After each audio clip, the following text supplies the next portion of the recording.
Mixed by Aditya Recording Studio, Gopalganj.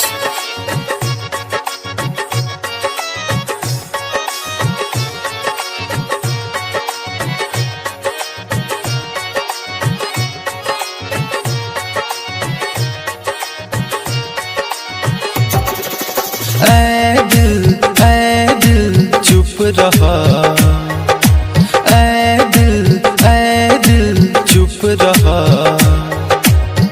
जने रोवा तू, जने रोवा तू।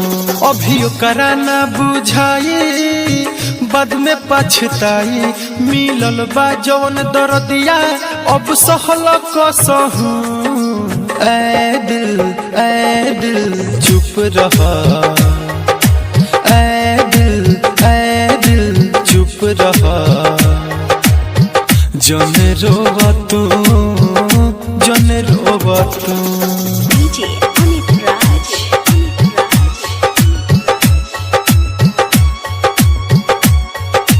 Kamalpur Hat.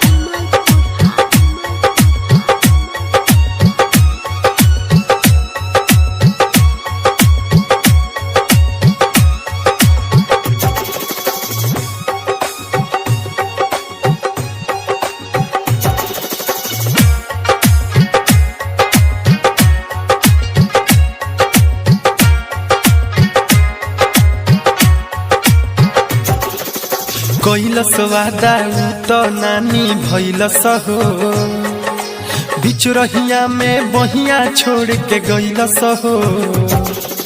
कैसन मोड़ पे जिंदगी लियलस हो, छोड़ के हमके दोसर के बहिया धैलस हो।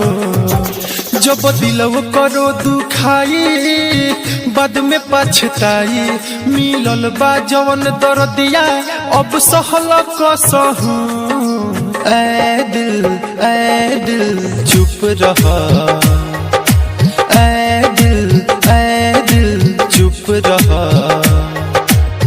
जने रोवा तू, जने रोवा तू।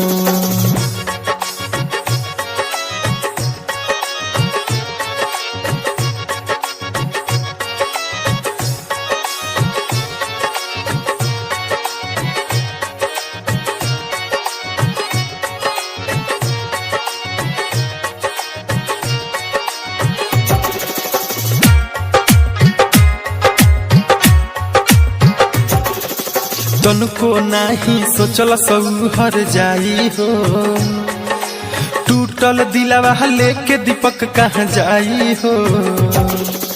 बिया रोवले हो हंसे ना पाई हो, भूल न पाई कैल कर बेवफाई हो। से सोना लिखले सच्चाई, बाद में पछताई। मिलल बा जवन दर्दिया, अब सहल कसहू।